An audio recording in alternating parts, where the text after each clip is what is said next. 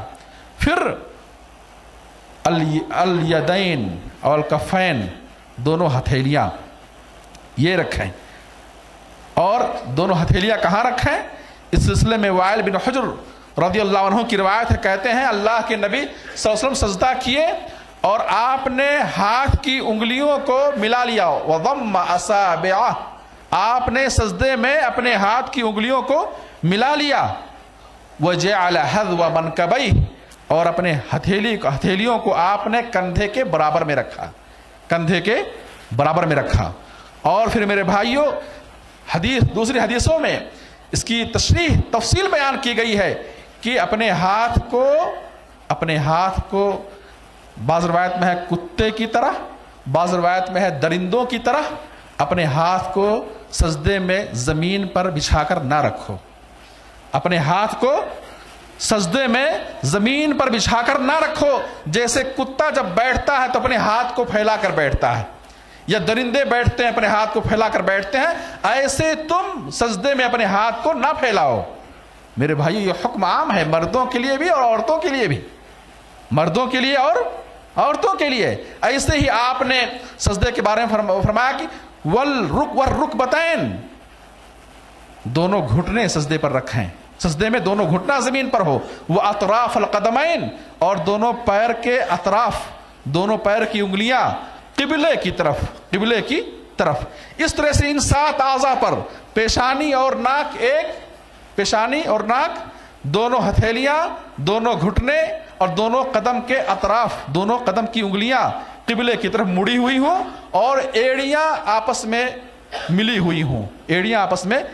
ہوئی ہوں، اور ہاتھ زمین پر بچھا کر نہ رکھیں، ہاتھ کو پہلو سے دور رکھیں، ہاتھ کو پہلو سے دور رکھیں، ہتھیلی کندھے کے مقابل میں ہو، اور ایسے ہی پیٹ کو ران سے ملا کر نہ رکھیں بلکہ پیٹ اور ران کے درمیان فاصلہ ہو۔ یہ سجدے کا طریقہ ہے، مسنون طریقہ ہے۔ میرے بھائیوں اس انداز سے سجدہ کرنا چاہیے۔ فرماتے ہیں مجھے حکم دیا گیا ہے کہ میں ان 7 اعضاء پر سجدہ کروں۔ یہ وہ سجدہ ہے جو انسان نماز میں ہر رکعت میں جب بھی وہ نماز پڑھتا ہے، قیام، رکوع، پھر اپنی معزز چیز اور اپنے جسم کا سب سے محترم عضو چہرہ وہ اللہ کی بارگاہ میں جھکا دیتا ہے اور زمین پر اپنا سر رکھ دیتا ہے۔ اقرب ما یکون العبد من ربہ وهو ساجد۔ سجدے کی دوسری فضیلت یہ ہے میرے بھائیوں کہ بندہ رب سے سجدے میں سب سے زیادہ قریب ہوتا ہے۔ سب سے زیادہ بندہ جس حالت میں اپنے رب سے قریب ہوتا ہے وہ کون سی حالت ہے؟ سجدے کی حالت ہے۔ صحیح مسلم کی حدیث، اور قرآن کریم میں اللہ فرماتے ہیں وَاسْجُدْ وَاقْتَرِبْ۔ اللہ کے نبی صلی اللہ علیہ وسلم کو خطاب کرتے ہوئے اللہ نے فرمایا کہ اے نبی سجدہ کرو اور رب سے قریب ہو جاؤ، سجدہ کرو اور رب سے قریب ہو جاؤ۔ میرے بھائیو رب سے قریب ہونے کے لیے، رب کی محبت پانے کے لیے، رب کو راضی و خوش کرنے کے لیے ہمیں جس عمل کا حکم دیا گیا ہے وہ یہ ہے کہ ہم اللہ کی بارگاہ میں کثرت کے ساتھ سجدہ کریں۔ وَاسْجُدْ وَاقْتَرِبْ، سجدہ کرو اور رب سے قریب ہو جاؤ۔ معلوم کیا ہوا کہ سجدہ بندے کو رب سے قریب کرتا ہے۔ سجدے کی تیسری فضیلت یہ ہے کہ سجدے میں بندے کی دعائیں جلد قبول ہوتی ہیں، بندے کی مانگ جلد پوری کی جاتی ہے۔ میرے بھائیوں جب بندہ رب سے قریب ہوتا ہے، اور سب سے زیادہ جس حالت میں قریب ہوتا ہے وہ سجدے کی حالت ہے، اس حالت میں بندہ اگر رب سے دعا کرے، رب کو پکارے، رب سے مانگے، رب سے سوال کرے تو وہ دعا جلد قبول ہوتی ہے، وہ دعا جلد قبول ہوتی ہے۔ حدیث کیا فرماتے ہیں اقرب ما یکون العبد من ربہ وهو ساجد فاکثروا فیہ الدعاء۔ بندہ اپنے رب سے سجدے میں سب سے زیادہ قریب ہوتا ہے، لہذا سجدے میں خوب دعائیں کرو، سجدے میں خوب دعائیں کرو۔ ایسے ہی صحیح مسلم کی ایک حدیث صحابی رسول عبداللہ بن عباس رضی اللہ عنہما سے مروی ہے، کہتے ہیں اللہ کے نبی صلی اللہ علیہ وسلم کی ایک لمبی حدیث، اس میں فرماتے ہیں کہ آپ نے فرمایا فَأَمَّا الرُّكُوعُ فَعَظِّمُوا فِيهِ الرَّبَّ وَأَمَّا السُّجُودُ فَاجْتَهِدُوا فِيهِ فِي الدُّعَاءِ فَقَمِنٌ أَن يُسْتَجَابَ لَكُمْ رواہ مسلم۔ آپ فرماتے ہیں رکوع میں رب کی تعظیم کرو، سبحان ربی العظیم پڑھو، رب کی عظمت کو بیان کرو، اور سجدے میں تم کثرت کے ساتھ دعا کرو، فاجتہدوا فیہ فی الدعاء، سجدے میں تم کثرت کے ساتھ دعا کرو، فقمن ان یستجاب لکم، سجدے کی دعائیں زیادہ قابل ہیں کہ وہ قبول کی جائیں، سجدے کی دعائیں زیادہ اس قابل ہیں کہ وہ کیا ہے رب کی بارگاہ میں قبول ہوں۔ ان حدیثوں سے معلوم یہ ہوا کہ سجدے میں کی گئی دعائیں رب کی بارگاہ میں جلد قبول ہوتی ہیں، اور اللہ کے نبی صلی اللہ علیہ وسلم نے مختلف دعائیں مغفرت اور رحمت کی دعائیں آپ نے کی سجدے کے اندر، نہ صرف سبحان ربی الاعلیٰ بلکہ سبحان ربی الاعلیٰ کے علاوہ بھی آپ نے بہت ساری دعائیں پڑھی ہیں، ان میں سے ہے سبوح قدوس رب الملائکۃ والروح، سبحان ذی الجبروت والملکوت والکبریاء والعظمہ، سبحانک اللہم ربنا وبحمدک اللہم اغفر لی۔ بہت ساری دعائیں آپ نے سجدے میں پڑھی ہیں، ان دعاؤں کو پڑھنے کا اہتمام کرنا چاہیے، اور سجدے میں کی گئی دعا اللہ کی بارگاہ میں جلد قبول ہوتی ہے۔ ایسے میرے بھائیوں، سجدے کا ایک فائدہ اور سجدے کی ایک فضیلت یہ ہے کہ سجدہ کرنے سے غم و حزن ختم ہوتا ہے، غم اور حزن اور پریشانی ختم ہوتی ہے۔ مشکلات کو ٹالنے کا ایک بہترین وسیلہ اور ذریعہ یہ ہے کہ انسان رب کی بارگاہ میں جھک جائے، سجدہ کرے۔ سجدہ کرنے سے بلائیں ٹلتی ہیں، سجدہ کرنے سے مشکلات ٹلتی ہیں، سجدہ کرنے سے میرے بھائیوں آفات اور عذاب ٹلتے ہیں۔ اس سلسلے میں آپ کے سامنے ایک واقعہ بیان کروں اللہ کے نبی صلی اللہ علیہ وسلم کی لمبی حدیث میں، جس میں آپ نے میدان محشر کی ہولناکیوں کو بیان کیا ہے، میدان محشر کی تکالیف کو بیان کیا ہے، اور بیان فرمایا کہ لوگ آدم کے پاس جائیں گے اور کہیں گے کہ ہم لوگ میدان محشر کی ہولناکیوں سے پریشان ہو چکے ہیں، آپ رب کی بارگاہ میں سفارش کریے اور اللہ ہم سب کو اس پریشانی سے نجات دے۔ آدم علیہ السلام کہیں گے آدم علیہ السلام کہیں گے کہ آج اللہ اتنا غضبناک ہے، اتنا غصے میں ہے کہ آج سے پہلے کبھی اتنا غصے میں نہیں تھا، کبھی اتنا غصے میں نہیں تھا۔ مجھے آج اپنی فکر ہے کہیں اللہ مجھ سے میری اس غلطی کا حساب نہ لے جو مجھ سے ہوئی تھی کہ میں نے جنت میں اس درخت سے کھا لیا تھا جس درخت کے پاس جانے سے اور وہاں کا پھل کھانے سے رب نے مجھے روکا تھا۔ نفسی نفسی مجھے آج اپنی فکر ہے، تم کسی اور کے پاس جاؤ۔ لوگ نوح کے پاس جائیں گے علیہ السلام، لوگ ابراہیم علیہ السلام کے پاس جائیں گے، موسیٰ علیہ السلام کے پاس جائیں گے، عیسیٰ علیہ السلام کے پاس جائیں گے، سارے لوگ ہی کہیں گے کہ آج رب اتنا غصے میں ہے کہ آج سے پہلے اتنا کبھی غصے میں نہیں تھا، مجھے اپنے بارے میں فکر ہے کہیں اللہ میری پکڑ نہ کرے، ہمارا حساب نہ لے۔ چنانچہ لوگ کہاں آئیں گے؟ اللہ کے نبی صلی اللہ علیہ وسلم کے پاس آئیں گے اور آپ سے درخواست کریں گے کہ آپ رب کی بارگاہ میں سفارش کریے، دعا کریے کہ اللہ ہم سب کو میدان محشر کی اس تکلیف سے نجات دے اور حساب و کتاب کا سلسلہ شروع کرے۔ میرے بھائیوں، سجدے کا مقام دیکھیں، سجدے کی فضیلت دیکھیں، سجدے کی اہمیت دیکھیں۔ اللہ کے نبی صلی اللہ علیہ وسلم مقام محمود پر، عرش کے نیچے مقام محمود پر آپ سجدہ ریز ہو جائیں گے، سجدے میں چلے جائیں گے۔ ایک سجدہ پوری انسانیت کی تکلیف کو ہٹانے کا سبب بن جا رہا ہے۔ آپ سجدے میں چلے جائیں گے عرش کے نیچے اور اللہ کی تعریف بیان کریں گے، اللہ کی تعریف کریں گے، سجدے میں اللہ کی تعریف کریں گے۔ آج لوگ سوچتے ہیں کہ سبحان ربی الاعلیٰ پڑھیں گے تو اس میں کون سی دعا ہے؟ ضروری ہے کہ ہم اپنی حاجات اور ضروریات اپنی زبان میں مانگیں تبھی پوری ہوں گی۔ میرے بھائی، اللہ کی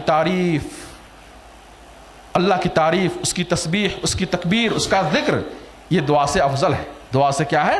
افضل ہے۔ آپ فرماتے ہیں میں رب کی تعریف کروں گا اور میری زبان سے تعریف کے ایسے کلمات نکلیں گے جو کبھی پہلے نہ نکلے ہوئے ہوں گے، اور اللہ آپ کے اس سجدے سے خوش ہو کر کے کہے گا یا محمد ارفع راسک سل تعطا واشفع تشفع، اے محمد سر اٹھاؤ، سوال کرو دیے جاؤ گے، سفارش کرو قبول کی جائے گی، دعا کرو پوری کی جائے گی۔ میرے بھائیوں، چنانچہ پھر آپ کی سفارش سے حساب و کتاب کا سلسلہ شروع ہوگا اور لوگ میدان محشر کی تکلیف سے کیا ہے؟ نجات پائیں گے۔